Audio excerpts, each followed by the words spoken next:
are in listen-only mode.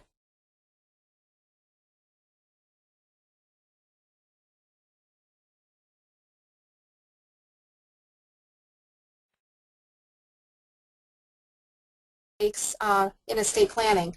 A couple of housekeeping items. First, I'm really going to focus on New York law where applicable, because I don't know if you know how many people are joining us from other states, but if there's a state distinction, just know that I'm focusing on New York law. Also, a little bit about our firm, Littman Krooks. We do a lot of estate planning. We do a lot of trust and estates work, elder law, and special needs planning, and special education law. Today's webinar is really going to focus on the estate planning aspect and not so much on special needs planning and elder law, although I'll make some comments here and there on that. We have wonderfully over 100 participants joining us, so there will be an opportunity at the end to ask some questions. I won't, hopefully I'll be able to get to all of them. I just don't know, depending time-wise, because we are fortunate to have so many participants. Also, for all our professionals joining us today, thank you for joining us. I just wanted to let you know that this is going to be geared a little bit more to the layperson, the person who's handling the estate planning. So we'll get started now. So I just wanted to cover, before I got into actual, mistakes that I see in estate planning, some estate planning basics, so that when we get there, you'll have a better understanding of what we're talking about. In estate planning, when we look as estate practitioners, we look at somebody's estate, and it's made up of a couple different parts. There's what's called the gross estate, and that's everything that you have: your life insurance, your house, your car, any type of retirement accounts, and then that's further broken down into non-probate assets and probate assets. Probate assets is what everything passes under a will. So if you have a will that leaves your estate a certain way, that's how all of that is going to pass through your probate estate. Everything else, such as joint assets that are held jointly with others, that have beneficiary designations, those are considered non-probate assets and pass outside of your will. And that's an important distinction, because a lot of times when people, when they prepare their will, when they have their will prepared, they think that their will is going to govern all of their assets, and it's not necessarily the case. In fact, most of the time it's not the case, because it will not cover your life insurance, it will not cover your retirement plan or any jointly titled assets that you have, because a lot of times they're jointly owned or there's beneficiary designations. Another important thing to know about is when somebody dies in New York State, you either die testate or intestate. Testate means you die with a will. Intestate means you die without a will. And intestate, there's New York State determines how your estate is distributed if you die without a will. Frequently, when we handle somebody's estate planning, these are common documents that are prepared, or common estate planning tools. Your last will and testament. Trusts, whether they are trusts for minor children, for spouses, to own life insurance, to maybe own your residence, or special needs trusts for planning for family members who may have disabilities. Frequently, as I mentioned before, there's assets that are jointly titled, such as your house. A lot of times spouses will have their checking account or their house jointly titled. Beneficiary designations. Now, it's not really, people don't think of that in terms of estate planning, but if it is, because that asset, that particular asset that has a beneficiary designation, is going to pass outside of your will and pass pursuant to whoever you have named as your beneficiary. And again, common is your life insurance and retirement plans. And going back to our first slide there, that's part of a non-probate asset. And that's where a lot of times people get confused and don't realize that their will may say one thing and their beneficiary designation may say something else. And another very important part of planning are your advance directives. And they include power of attorney, which handles pretty much everything and anything financial related. Your healthcare proxy, which handles healthcare decision making. a living will, which is a set of instructions regarding your end-of-life wishes to your healthcare proxy, a HIPAA release so that your power of attorney and your healthcare proxy can access your medical records, and a burial designation so that you could let know what your wishes are regarding your burial, and you could determine who has authority to make that decision. I like this quote, "If you fail to plan, you are planning to fail," by Benjamin Franklin. One of the biggest planning mistakes that I see, and seeing it more from the estate administration standpoint, is when people die intestate without a will because they've never done anything, or during lifetime when somebody may become incapacitated through dementia or Parkinson's or a car accident and is in a coma, and they don't have a plan in place, and it's tragic because your plan wasn't known. Whatever your wishes are were not set down, and they cannot be honored. It's important when thinking about estate planning. It's important that you go to an experienced estate planning professional. Do-it-yourself estate planning is very popular these days, where you could download a will on the internet or create your own will on the internet for a couple $100, if not less. You have to be very, very careful. In fact, I think that almost every will I have seen that was been prepared online, there was mistakes in there that my clients didn't necessarily realize. For example, a couple years ago, I had a client that came in to do her estate planning, but prior she had done a will online. And she had stepchildren that she actually didn't realize that the will was leaving money to stepchildren and part of her estate to stepchildren. That was not her testamentary plan at all, what her wishes were. A lot of times, somebody may have a family lawyer, or, my divorce lawyer who handled my divorce can handle my estate planning.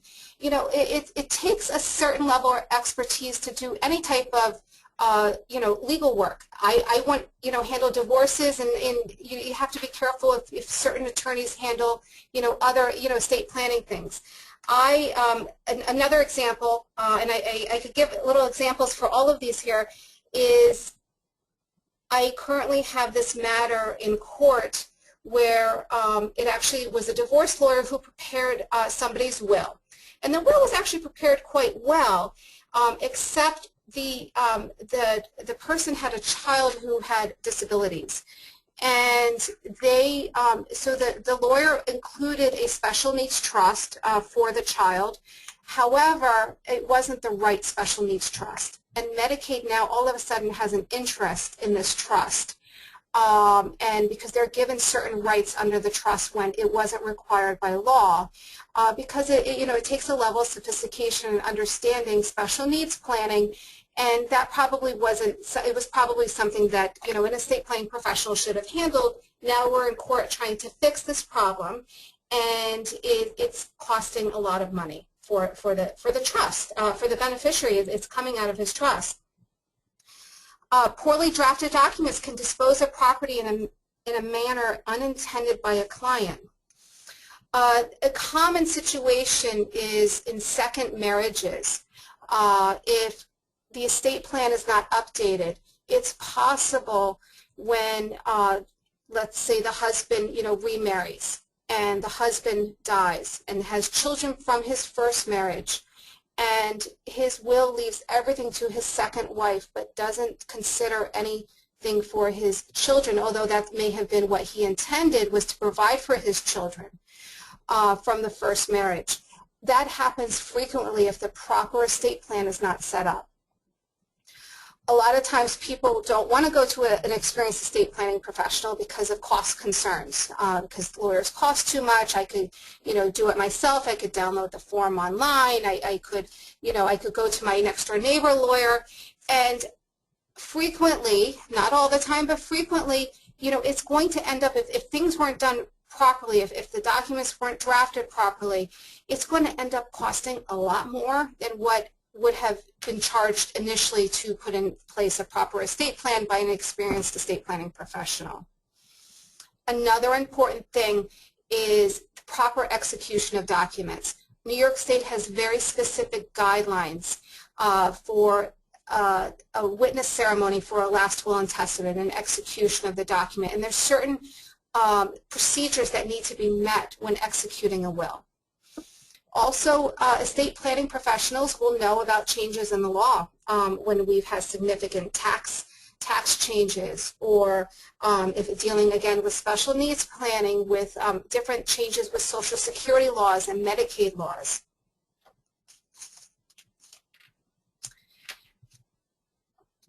So I'm going to get into the next couple slides. We'll deal with frequent mistakes that I will come across when handling with somebody's estate planning. Is that prior, when, a lot of times when they come to see us, is proper tax planning has not been considered. In terms of maximizing any type of tax elections that may be available in the estate plan. Fiduciary selection.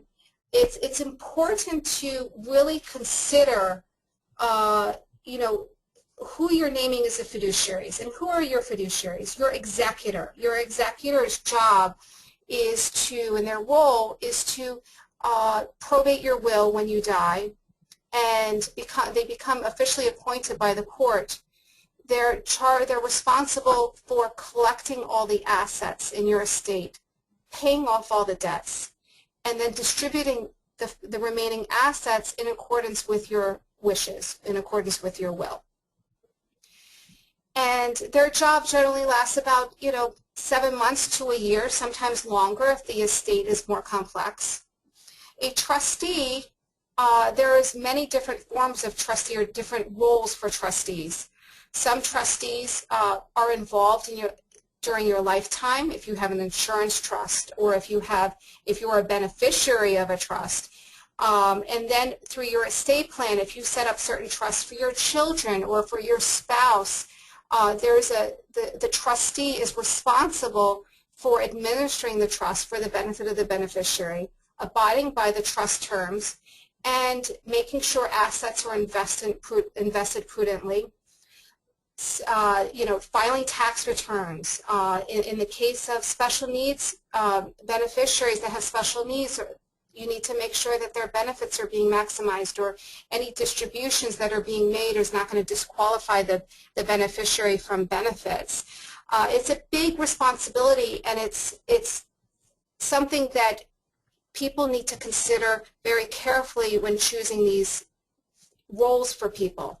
And sometimes there's corporate fiduciaries that will come in and help manage this. And sometimes we'll have, for example, a trustee, there may be 2 trustees appointed. There could be a corporate trustee that handles all the money management and the investments and making sure the tax returns are filed. And then there's a family member trustee that makes sure that the beneficiary's needs are being met. And then choosing a guardian for any minor children, or even children that have disabilities that may need a guardian beyond the age 18. And by just appointing, so what you do is you appoint them in your will.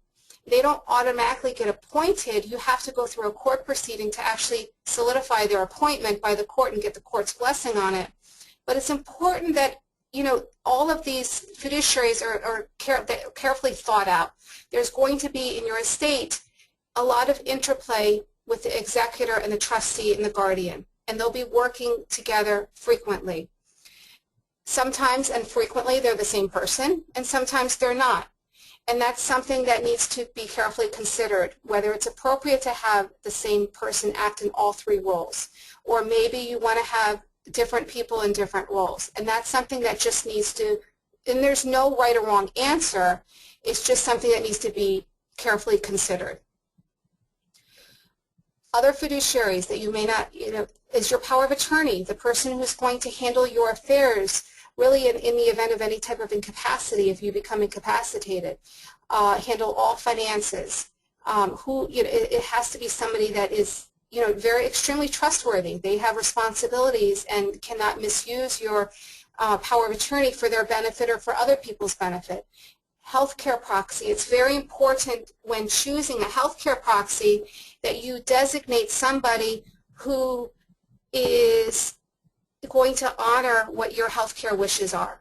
Not somebody, you don't want to designate somebody because that, in an example, sometimes people won't designate their spouse because they know they may not be able to make certain decisions that the other spouse may want, such as end-of-life decision. It may be too difficult. Another thing that I come across frequently is when people put in place their estate plan, they do not discuss their wishes with their designated fiduciaries. It's really important to, first of all, let who you're appointing executor and trustee know that you're appointing them, or guardian or power of attorney. Let them, make sure that they're okay with this. You don't necessarily have to give them copies of the documents at this point, but you should let them know that where the documents could be found if there's an emergency, or if they're needed, to who your attorney is. I frequently really enjoy meeting with and recommend to clients when we do their estate plan, let me meet with your child if they're the executor, or who the trustee is. Let's have that relationship so that they know who to go to if there's something that happens, whether it's an incapacity, an illness, a death.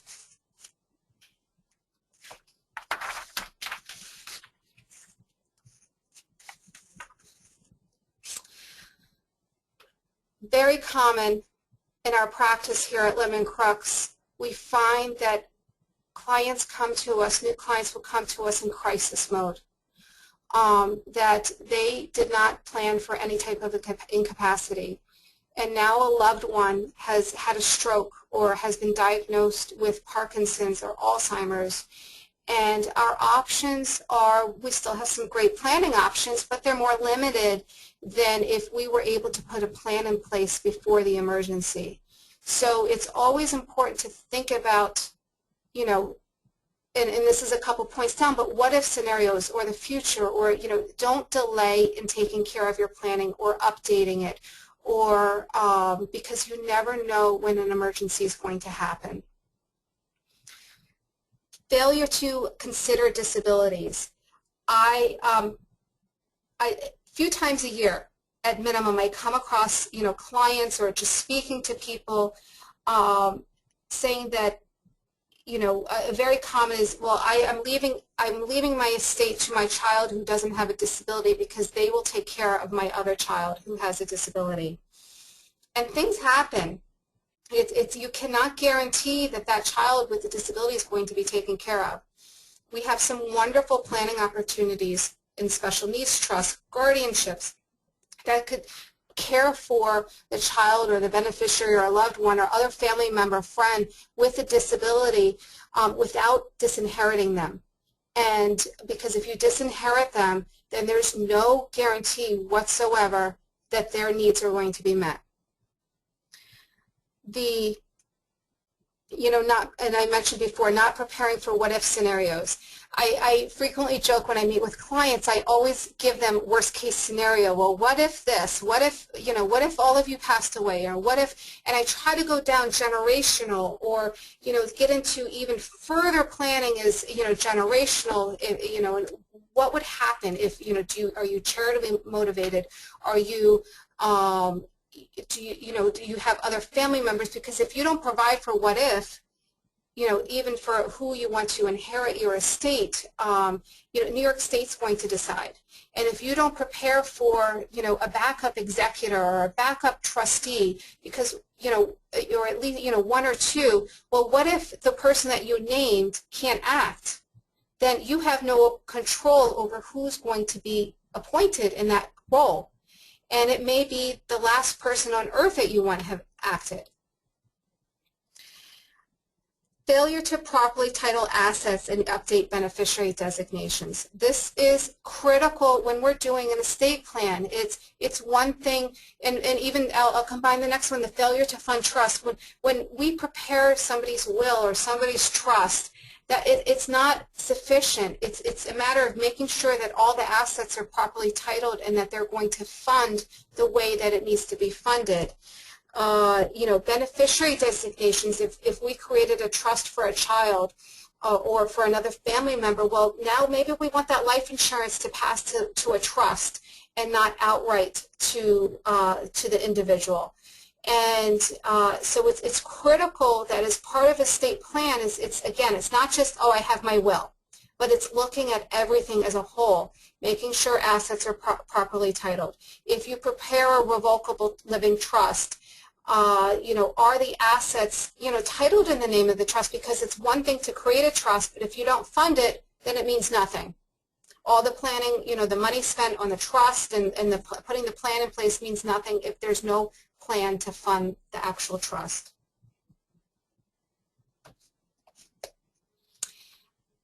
Another common mistake, not coordinating your estate plan with your financial planner and accountant.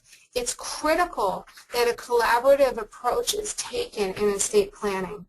I just recently met with clients who sold their house that they have lived in easily for 50 years, and now they have a nice, they have a nice, chunk of money that they didn't have before because it was in their house.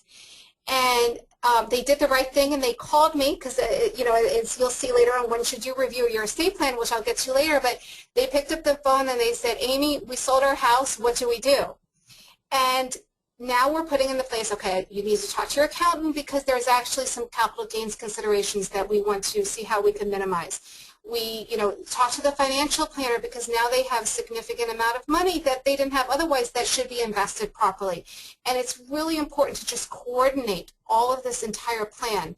If a financial planner is helping, a husband take out life insurance, well, it's very important for me to know that, even though they don't have the life insurance right when I'm doing their estate plan, because we want to make sure the beneficiaries are properly designated.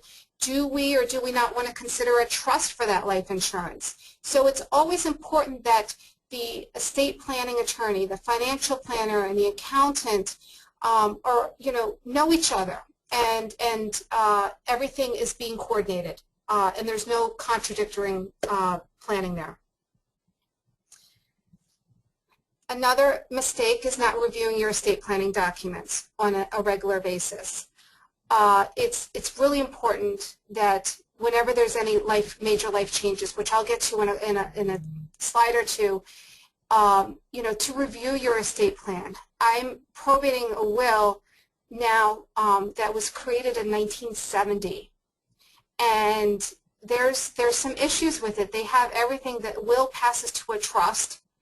The family couldn't find the trust because the trust was from 1970. There was no record of it initially, and then a few months later, after going through papers, they found the trust. We went back to the initial attorney in New Jersey who created this. They didn't have any record of it because it was so old, and they didn't stay in touch with their attorneys.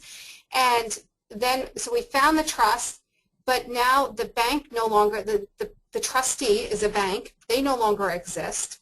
We found that the bank had changed names 3 times. Now they don't want to serve as trustee anymore. So it's very tricky. So it's very, very important, and not let 40 years pass when reviewing your estate plan, but review it at a much, regular intervals. There we go. When should you review your estate plan? Any type of illness or disability in the family. If you have a spouse that gets diagnosed with dementia or Parkinson's, or some type of, any type of disease, even cancer, if you have a child, that is born with, with a disability, or even has a disability later on, and whether they have a car accident or, something, tragic happens, death, it's very important to review your estate plan to make sure everything is coordinated. If the person is receiving any type of Medicaid or Social Security benefits because of a disability, we need to be very, very careful that nothing is left outright to them. Marriage, divorce, or remarriage. Divorce. New York State has this law that says that if you get a divorce, your will says that your spouse is treated as if they predeceased you, your ex-spouse. That may not be what you want. You may still want to leave them a little something. You may need to leave them something, as part of the the settlement agreement from the marriage, from the divorce. In terms of remarriage, as I mentioned earlier, it's really important that your estate plan be updated to provide for, not only the second spouse or the third spouse, but also your children from the prior marriage, because it is very, very easy to disinherit them and not realize it. Birth or adoption of a child. We want to make sure that the guardians are put in place that are appropriate. Do you have adequate life insurance, for them? Are the trusts being funded properly? Anytime you have changes in fiduciaries, if you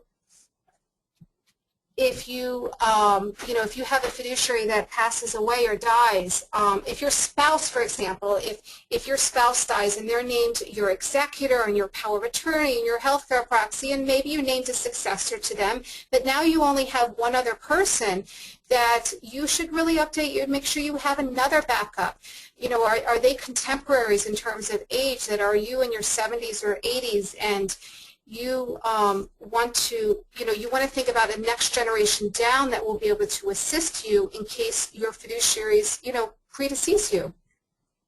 When you retire, you take certain options when you retire, and it's important to review your estate plan.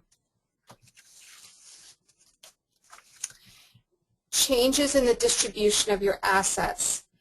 I see this regularly when we're handling a family's estate plan, and it's very common for families for husband and wife to leave everything to their spouse, and then when the second spouse dies, to leave everything equally to their children. In the future, sometimes when children grow up, their needs change. One may have creditor problems. Another one may have disabilities, and they may need more money. They may need less money. You may need to protect certain things. So it's, fair is not always equal, and it's always important to review that. If you have an increase or decrease in your net worth, that's important. Your increase is, you want to consider all tax elections and options and make sure your estate plan covers that. If you become involved in a business, do you need some type of buy-sell agreement or life insurance to cover your interests in that business if you were to die? Moving to a new state is really important. Trusts, wills, and really advanced directives, all of that needs to be reviewed.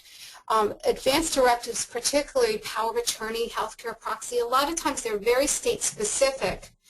And even though in New York we have a law that says that our power of attorney, or the power of attorney law, that if you have a power of attorney in a different state, as long as it was properly executed and prepared and drafted pursuant to that state's rules, it's required to be accepted here in New York.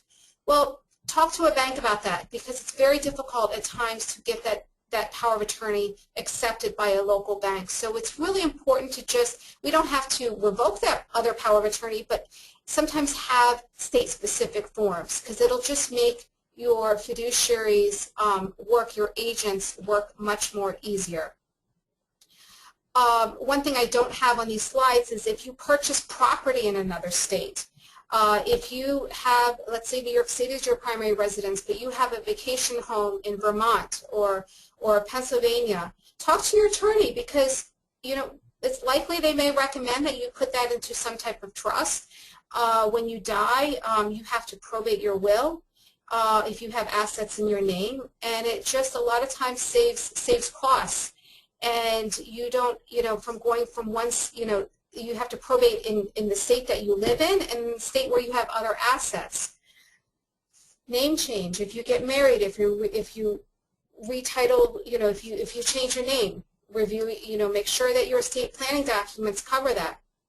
And at minimum, look at your documents every 3 to 5 years. You may not think that you need to change your will, but read over your documents. Make sure that they still express your wishes. Meet with your financial planner. Review your beneficiary designations.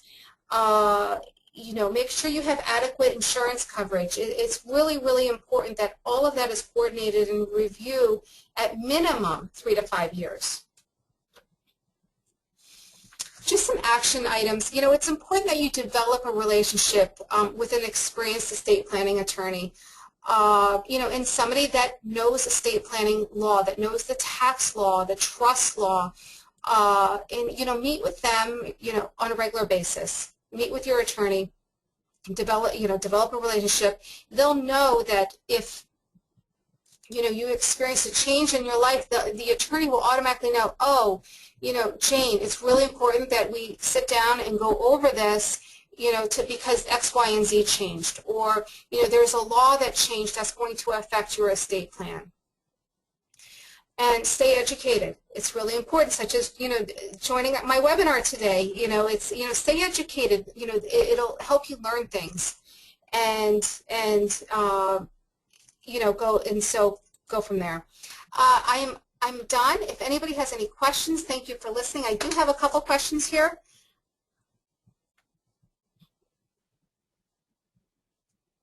Okay, here's a very good one. I have heard the comment that wills are obsolete, probably because assets are covered in trusts, etc. Is there any reason to absolutely have one? Absolutely yes. It is critical that you have a will. If you recall, I mentioned before that you have, and let me see if I can go back to that slide, common mistakes, at the bottom there, failure to fund trusts. If you have a revocable trust, it's very common for people to have assets in a revocable living trust. I didn't go into too much detail today about the purposes of them, the usefulness of them, whether it makes sense in a estate plan. But if you have one, if you have a revocable living trust, it means nothing if it's funded. Or you could fund all of your assets except for maybe your checking account, or maybe that stock that somebody gave to you years ago, or some savings bonds. And you need a will to make sure that the will will pour, what we refer to as pour, that the will, the estate, your estate, whatever assets are not already in the trust, pours over into that trust. And so you absolutely always need to have a will, even if you have a revocable living trust. This other question is not really geared towards today's webinar, but I will, can you explain the rules regarding being able to gift via power of attorney? Do you need specific language now in New York? And what is your opinion about gifting in a power of attorney? So in New York, back in 2009 and 2010, we had substantial changes to our power of attorney law. And so powers of attorney that were executed prior to that time, as long as they were valid when they were created, they're grandfathered in. But now, in order to allow gifting, if you become incapacitated and you can't make gifts on your own, and you have a power of attorney, and your agent will only have the ability to make gifts in excess of $500 total a year if you have executed what's called a statutory gifts writer. And gifting can become really important. One, because sometimes people like to make, holiday gifts or birthday gifts of, a few $100s or $1,000, gifts for college, annual exclusion gifts, which this year it's $14,000. And or it becomes critical sometimes in estate planning or asset protection in case of long-term care needs. So I think that gifting could be very beneficial. I think it's something that needs to be discussed with the estate planning attorney and the person giving the gift to talk about the pros and cons. And but it is very valuable. If you do not have gifting authority with the power of attorney and it's required or it's necessary, then you need to go through a guardianship proceeding in court. And any other? Oh, okay. I'm just getting a couple more questions here.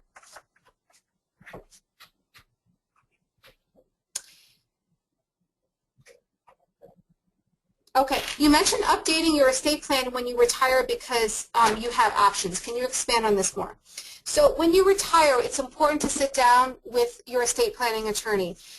Make sure your will covers your current needs, and for your spouse. Do you have a remarriage? How are your children? You're likely in a few years, or when you retire or shortly thereafter, to receive Social Security and Medicare benefits, and then when you reach 70 and a half, to start taking distributions, required distributions from your IRA. So it's important that all of that is considered and coordinated. Long-term care needs can be, that's the time to, if not a little bit before, to start thinking about long-term care needs. What happens if you, get a diagnosis and you need to, have nursing care around the clock, whether it's at home or in a nursing home? What plan is in place? Have you appointed your contemporaries as your agents, and your power of attorney or your executor and your trustee? Do you need to revisit that and maybe, designate somebody the next generation? Do estate lawyers also give tax advice, or do you recommend using an accountant instead? Very good question. So it works, it's both. So accountants and lawyers work collaboratively. The accountant, attorney, there's the IRS, the Internal Revenue Code, which is a law, it's a statute, and New York State has our tax law as well. And so accountants will frequently defer to attorneys to interpret the laws. And attorneys will rely on accountants to, give advice sometimes on certain elections that may work, or, obviously to file certain tax returns. Why would owning a property in another state give rise to a need for a trust? It's not required to have a trust. If you have property in 2 states, it saves costs frequently. Yes, there's a cost in setting up the trust and transferring the property to the trust, but generally it's cheaper and more cost efficient and more time efficient by doing that, by transferring the out-of-state property into, generally it's a revocable trust. There's different types of planning options. Sometimes there's family partnerships, or there's irrevocable trust. There's different types of trust, but I'm just speaking generally right now about revocable trusts, and it just, I think, saves time and expense in the long run by taking care of that during your lifetime. If you own the property in your name and it's not jointly titled with somebody else, when you die, your executor will have to probate your will in the state in which you resided, and then in the state where you have the property. I'm dealing with an estate right now where the decedent resided in Texas but has New York State property. And she died in Texas and has no Texas property at all. But the law requires that we have to probate her will in Texas in order to so go through an expense down in Texas, and then in order to come up to New York to, again, probate the will. It's a different type of proceeding in order to transfer and gain access to that property. Do you have elder care expertise as well? Yes, our firm, Littman Krooks, and I don't know if this caller was on in the beginning. So Littman Krooks, our primary practice areas, aside from trust and estates, is elder law and special needs planning. We have a terrific practice in elder law and representing families and with various elder care needs. If it's related to long-term care in a nursing home, or a guardianship, or protecting assets if that's available, dealing with Medicare and Medicaid, and dealing with all different types of benefits. Okay, since my mother is cheap and doesn't want to spend any money on a fixed income, shouldn't she explore a do-it-yourself company? You know, and I'm not going to mention the name of the firm. It's an online. Um, I'm not a fan of doing your own will. I have seen mistakes almost every single will that I think I've seen on do-it-yourself. I had somebody that recently got a will, made a will from a form that they bought at a stationery store.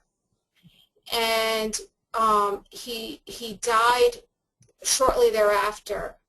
And remember I mentioned the execution requirements, that proper execution of documents. The will was not properly executed.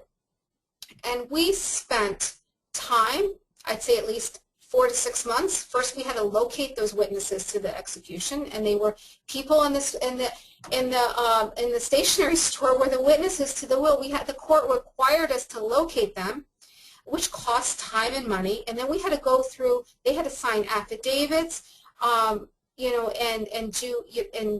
So it just ended up being a lot more costly than actually going to a lawyer and getting getting the estate plan done initially and correctly. And as you'll see on this slide also, the cost concerns. Somebody doesn't want to spend whatever it costs to have a will done properly, with an experienced estate planning professional. They'd rather do it on their own. But in this, here's an example of just one of many where it ended up costing, significantly more, 5 times the amount of money than it would, fixing this one little thing that you would think was little, but it was major to take care of. So that's it. I will see if I have any more questions. Maria and Kian, I don't know if I have any more, but I am done with my materials. So I'll just give it a couple more minutes in case they have anything else. And thank you for joining us today. This will be made available on our website, littmankrooks.com, if you have anybody that would like to listen to this. I'm sorry? More questions? Are there more? Yes. Oh, I'll take, okay. Okay. Yeah. I'm sorry, so patience please, because I understand there's some more questions coming.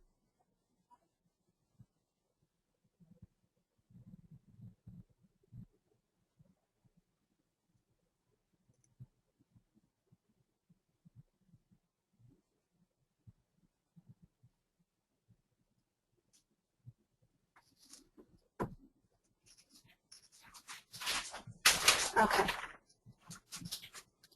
What is the difference between a revocable trust and an irrevocable trust? And I could spend a whole seminar in an hour just on that. But for purposes today, a revocable trust, you can amend it. You could change things from time to time. You still own the assets. It doesn't protect for any type of tax planning. So that's generally a revocable trust. An irrevocable trust could be set up for a multitude of reasons. Estate tax planning, disability planning, long-term care planning. And you can't easily revoke it. It's not something you could just say, oh, I want to amend this trust, or I want to change this trustee, or I want to change who the beneficiaries are. That's generally not possible with irrevocable trusts.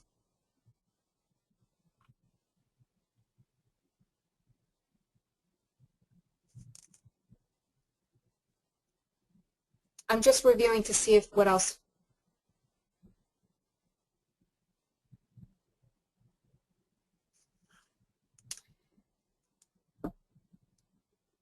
Why would a local bank not accept an out-of-state power of attorney if it is validly executed? That's a really good question, and I don't have an answer because they're required to, and it's just difficult. And sometimes I get on the phone with their legal department, and they're required to, but they get very cautious. And banks are terrific. Don't get me wrong. I think they're terrific. I think that they're just they're doing their due diligence to make sure that this is an appropriate document, and they have a responsibility to make sure that money is not withdrawn or moved in accounts.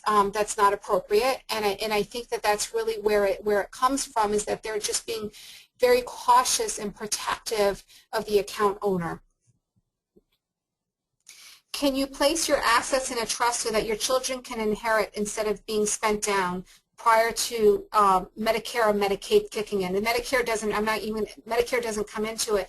Medicaid, there are different options with Medicaid planning. I'm actually not going to get into that today because that, again, could be actually a whole other lecture. And so I'm just, I see the message, but it's very complicated. Are dynasty trusts useful to keep money from your children's current or future spouses? Dynasty trusts, is important to set it up before a child gets married. Dynasty trusts in New York, actually, we don't have dynasty trusts in New York, for New York State law. Dynasty trusts are generally what's, assets that remain in trust forever. In New York, we have a statute that requires trust to end at some point in the future, well into the future, but they end at some point. But what we refer to a lot of times is safe trusts or family protection trusts.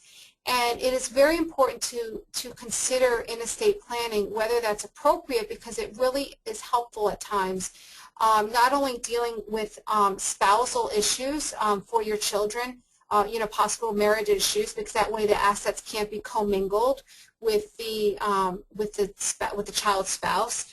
But if there's ever any, if the child, himself or herself has spending issues, it's a way of just of controlling that a little bit.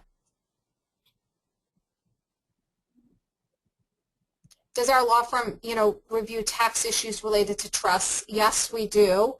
Are beneficiaries of pension plans responsible for original owners' nursing home debt? When that's too specific. I'm not going to be able to answer that for today's purpose of this call. Okay, this is a good one. If stocks are, if there's a revocable trust and there's stocks that are owned jointly, are stocks part of the trust, or do they remain joint tenants? So joint tenant assets stay with the joint owner, and they don't pass to the revocable trust, unless if you specify somehow. But otherwise, if you own stocks jointly with somebody and they're not jointly within a revocable trust, then when you die, it's going to pass automatically to that person that you have as a co-owner. Well, thank you very much for listening, and if you have any questions, certainly contact us, and feel free to visit our website for more information.